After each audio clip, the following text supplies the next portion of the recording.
네, 안녕하세요. 여러분들과 함께 인공지능에 대해 배워볼 김학성입니다. 먼저 강의 목차에 대해서 살펴보도록 하겠습니다.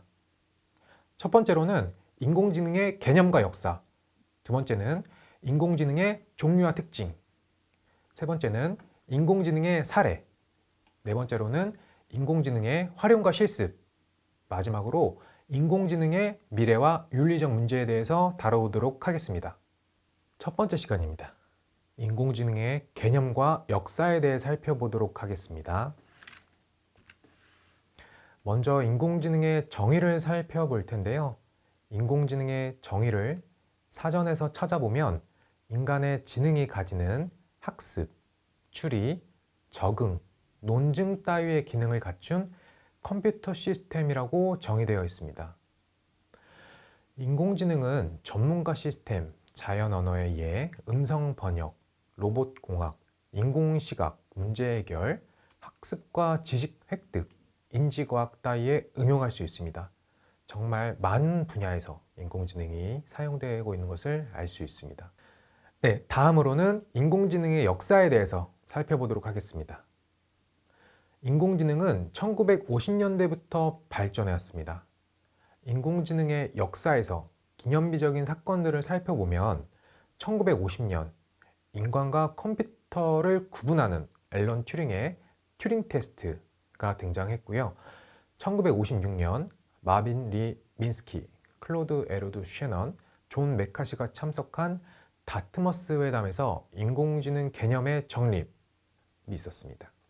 1970년에서 80년은 감염성 질병을 진단하고 항생제를 처방하고 그 추론을 자세히 설명하는 대화형 프로그램 마이신이 등장했고요. 1986년에는 역전파 다층 신경망이 등장했습니다. 1997년에는 IBM의 딥 블루체스가 인간에게서 승리하였습니다. 이때부터는 먼 미래가 아니라 저희가 살아가는 시대라고도 볼 수 있겠죠. 그리고 2000년에는 구글의 다중언어 번역기가 등장했고요. 2011년에는 마찬가지로 IBM이 만든 인공지능 왓슨이 TV 퀴즈쇼 제퍼디에서 인간 퀴즈 챔피언들을 제치고 우승하는 일이 있었습니다. 그리고 2012년에는 구글의 딥러닝이 동물 중에서도 고양이를 이식하는 사건이 있었고요. 2014년에서는 페이스북의 딥페이스 기술이 도입되었습니다. 그리고 2016년에는 알파고가 이세돌에게 바둑 대국에서 승리하는 사건이 있었죠. 사실 50년대부터 굵직한 사건들이 굉장히 많은 것을 알 수 있었는데 저희가 인공지능에 대해서는 어렴풋이 알고는 있었겠지만 인공지능이 이렇게 강력한 것인가를 몸소 깨닫게 되는 사건은 2016년 알파고부터라는 생각이 듭니다. 이때 많은 분들이 알파고와 이세돌 구단의 대국 모습을 실시간으로 지켜보셨을 텐데요. 정말 강력한 알파고의 모습을 보면서 인공지능의 발전이 먼 미래의 일이 아니구나 라는 것을 그때 저를 비롯해서 많은 분들이 보셨으리라 생각을 합니다. 다음으로는 딥러닝의 기원에 대해서 살펴볼 건데요. 인공지능에 사용되는 딥러닝은 1943년 월터 피츠와 워런 맥컬러라는 사람들이 신경활동에 내재된 아이디어의 논리적 연산이라는 제목의 논문을 발표하면서 등장하게 됩니다. 이것이 딥러닝의 기원이 되는 인공신경망 모델이 됩니다. 두 사람은 인공신경망에 기인한 네트워크를 분석하고 그들이 어떻게 간단한 논리적 기능을 하는지 보여줬습니다. 이들의 연구는 실제 뇌가 뉴런으로 이루어진 전기적 네트워크라고 본 아이디어에 기반합니다. 이 논문을 통해 뉴런의 작용을 0과 1로 이루어지는 이진법 논리 모델로 설명해냈습니다. 이는 처음으로 인간의 뇌신경 작용을 논리적으로 모델링한 것으로 오늘날의 딥러닝 연구로 발전하게 됩니다. 지금 많은 분들이 쓰시는 인공지능의 기본이 되는 게 딥러닝인데 이 딥러닝의 기원이 1943년이라고 하니 정말 아득한 시간처럼 느껴지는데 그러면서도 어떻게 1943년에 이런 생각을 할 수 있었는지 참 대단하다는 생각이 듭니다. 다음으로는 인공지능이라는 용어의 탄생에 대해서 살펴보겠습니다. 앞서 말씀드렸던 여러 가지 연구를 통해서 기계가 생각할 수 있는가 혹은 기계로 생각하는 것이 가능한가에 대한 연구는 많이 이루어진 상태였습니다. 그러나 인공지능이라는 용어는 아직 탄생하기 전이었는데요. 인공신경망 연구들을 통해 기계로 뇌를 모방할 수 있게 되었다는 것을 안 이후에 앨런 튜링은 기계가 인간과 유사한 방식으로 사고할 수 있는지에 대한 논의를 시작하게 됩니다. 이것은 컴퓨터 과학의 기초가 되기도 하죠. 이후 1956년에 마빈 리 민스키 그리고 클로드 에르두 셰넌, 존 메카시가 참석한 다트머스 회담에서 인공지능이라는 용어가 처음 등장하게 됩니다. 그 전까지는 여러 가지 용어가 있었지만 이때부터 다트머스 회담에서부터 등장을 한 것이죠. 네, 다음으로는 앨런 튜링에 대해서 좀 더 살펴보도록 하겠습니다. 1950년 컴퓨터 과학의 아버지라 불리는 앨런 튜링이 Computing Machinery and Intelligence라는 논문을 발표합니다. 생각하는 기계의 구현 가능성에 대한 분석이 담긴 인공지능 역사의 혁혁한 공헌을 세운 논문이었죠. 여기에서 기계는 생각할 수 있는가? 라는 유명한 질문을 던지며 꽤 지능적 기계의 가능성을 제시합니다. 지금에서 보면은 기계의 생각이 있는지 없는지 보다는 기계로 무엇을 할 수 있는지도 제대로 발전되지 않은 상황에서 이런 고차원적인 철학적 질문을 할 수 있다는 게 참 놀라운 점이기도 합니다. 또한 이 논문을 통해 오늘날 튜링 테스트라 불리는 유명한 실험을 제안합니다. 얼마나 인간과 비슷하게 대화할 수 있는지 테스트를 통해 기계의 지능을 판단할 수 있다는 것이죠. 만약 기계의 반응이 인간과 구분하기 힘들다면 기계도 인간처럼 생각할 수 있다는 개념입니다. 그림에서 보시는 것처럼 튜링 테스트는 각각 다른 공간에 인간과 기계 이 둘을 판별하는 질문자를 두고 진행하게 됩니다. 질문자는 질문과 응답을 통해 인간과 기계를 구분하게 되는 것이죠. 즉, 만약 질문자가 분별할 수 없는 답변을 받았다면 기계가 인간처럼 생각하는 것으로 볼 수 있다고 해도 좋겠죠. 그래서 튜링은 이 논문을 통해 생각하는 기계를 가능하게 만들 기계학습에 대한 생각 또한 밝혔습니다. 그는 프로그래밍을 통해 모방 게임을 통과하는 기계를 만들 수 있고 2000년 정도 되면 기술적으로 가능할 것이라고 예측했습니다. 정말 놀랍죠. 정말 2000년이 넘어가서는 그런 것들이 가능해지게 되었습니다. 1950년 당시 이런 생각을 한 그의 놀라운 통찰력에 감탄할 수밖에 없습니다. 그리고 인공지능이 탄생한 1950년대를 좀 더 살펴보면 1956년 존 메카시가 개최한 다트머스 회담을 통해 인공지능이라는 용어가 처음으로 등장합니다. 인공지능, 즉 Artificial Intelligence, AI란 용어는 목표점, 중요한 인물들이 등장하는 등 사실상 이 회담을 통해 인공지능이 탄생했다고 봐도 무방한 것이죠.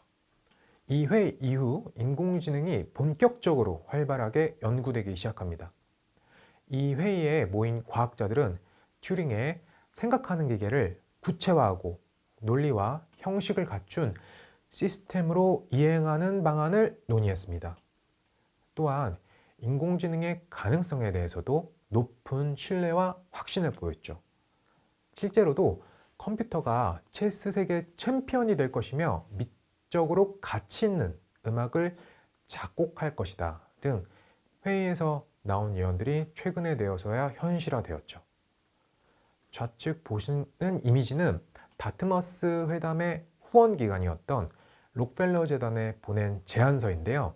여기에서 보시듯이 인공지능이란 용어가 처음으로 등장하게 됩니다. 이 제안서를 살펴보면 1955년 9월 2일에 발송되는데 제안서의 내용에는 인공지능이 갖고 있는 문제에 대한 7가지 관점을 기술하고 있습니다. 그 7가지 관점을 살펴보면 첫 번째로는 자동 컴퓨터, 두 번째로는 언어를 사용하도록 컴퓨터를 프로그래밍하는 방법, 세 번째로는 신경망, 네 번째로는 계산 크기 이론, 다섯 번째로는 자기 개선, 여섯 번째로는 추상화, 마지막 7번째로는 무작위성과 창의성이 있습니다. 이 7가지 관점은 오늘날 인공지능을 개발하는 데 있어서도 중요한 관점으로 자리 잡고 있습니다. 그리고 이번에는 인공지능의 초기 핵심 기술이었던 퍼셉트론에 대해서 살펴보도록 하겠습니다. 다트머스 회담 이후 1957년 코넬 항공연구소의 프랭크 로젠블렛은 퍼셉트론이라는 개념을 고안해냅니다. 퍼셉트론은 연결 강도를 조정하기 위해 반복 학습을 사용합니다. 퍼셉트론 학습법은 특정 목적에 맞는 정확한 연결 강도에 수렴한다고 입증되어 있습니다. 초기 퍼셉트론은 인지가 가능하다는 관점에서 상당한 관심을 모았는데요. 그러나 AND 혹은 OR, 연산 등 선형 분리가 가능한 문제에서만 사용될 수 있다는 단점이 부각되기도 하였습니다. 이 이후에 마빈 리 민스키 그리고 시모 페퍼트 박사의 저서 퍼셉트론에서 방금 말씀드린 문제에 대해서 나오는데, 단층 퍼셉트론은 XOR 연산이 불가능하지만 다층 퍼셉트론으로는 XOR 연산이 가능하다는 것을 보여주기도 하였습니다. 한계가 명확했죠. 이후에는 전문가 시스템과 기호주의적 접근에 대해서 살펴볼 것인데요. 1960년대로 넘어왔습니다. 1960년대부터는 본격적으로 인간의 영역에 인공지능을 도입하려는 시도가 있었습니다. 의료 분야에서는 마이신이라는 인공지능이 있었고요. 덴드럴이라는 화학 분야에서 사용 가능한 전문가 수준의 진단을 내릴 수 있는 인공지능이 개발되기도 하였습니다. 이는 기호주의적 접근, 즉 미리 마련된 매뉴얼에 따라 기계를 작동시키는 접근법으로 지식을 기호와 논리의 조합으로 다루는 방식입니다. 인간의 추론 방식을 모방하려는 시도이기도 합니다. 인간 또한 어떤 문제를 해결하고자 할 때 일단 매뉴얼을 숙지하고 매뉴얼에 있는 방식대로 동작하기 때문에 기계도 그렇게 하면 되지 않을까 하는 시도이기도 합니다. 그리고 지금 보여드리는 것은 엘리자라는 챗봇인데요. MIT 인공지능 연구소의 조지프 와이젠바움이 1966년 발표한 챗봇입니다. 이름은 엘리자라고 합니다. 엘리자는 사용자가 프로그래밍을 알아차리지 못하는 튜링 테스트, 우리 아까 나왔던 질문을 했을 때 질문에 답변을 주는 게 기계인지 인간인지 질문자가 알 수 없다면 튜링 테스트를 통과한 것이라고 볼 수 있었잖아요. 그 튜링 테스트입니다. 이 튜링 테스트를 최초로 통과한 프로그램으로 알려져 있습니다.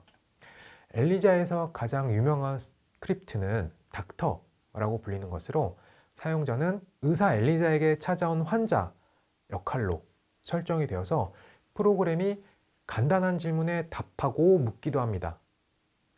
이 컨셉은 추후 인공지능을 활용한 의료 분야에서 꾸준히 이어지게 됩니다. 사용자는 엘리자에게 나의 증상이라던가 정말로 의사를 만났을 때 하는 질문들을 던지면 엘리자가 그에 대한 대답을 해주는 것이죠.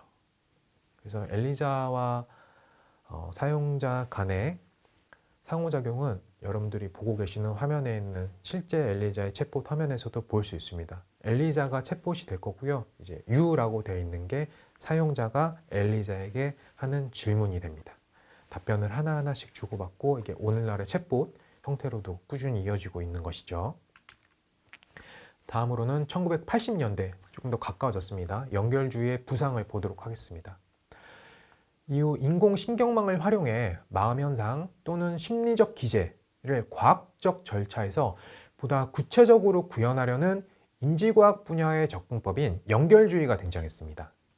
이를 위해 다층 퍼셉트론이 적용된 모델에서 깊이가 깊어질수록, 즉 모델 레이어가 많아지면 많아질수록 모델의 가중치가 늘어남에 따라 생기는 문제가 있었습니다. 이 문제를 해결하기 위해 역전파 알고리즘이 고안되었습니다. 이러한 기술들을 통해 데이터를 학습하고 성능을 향상시킬 수 있게 되었습니다. 그것이 1980년도의 일이고요. 이후에 인공지능의 암흑기가 찾아오는데 아까 말씀드린 퍼셉트론과 다층 퍼셉트론의 문제가 명확했기 때문에 데이터가 많아지면 발생하는 기울기 소실 문제가 있었습니다. 이로 인해 정보 처리 능력의 한계가 해소되기까지는 정말 많은 시간이 필요했고 이 시기를 AI의 겨울이라고도 합니다. 이후 2000년대에 들어서면서 2000년대 중반 이후부터 머신러닝, 즉 기계학습 기술은 대용량 데이터를 효과적으로 다룰 수 있는 능력을 갖추면서 부상하게 됩니다. 특히 다층 신경망을 이용해 복잡한 패턴을 학습하는 데 성공하게 되면서 컴퓨터 비전 및 음성인식 분야에서 혁신을 일으키게 됩니다.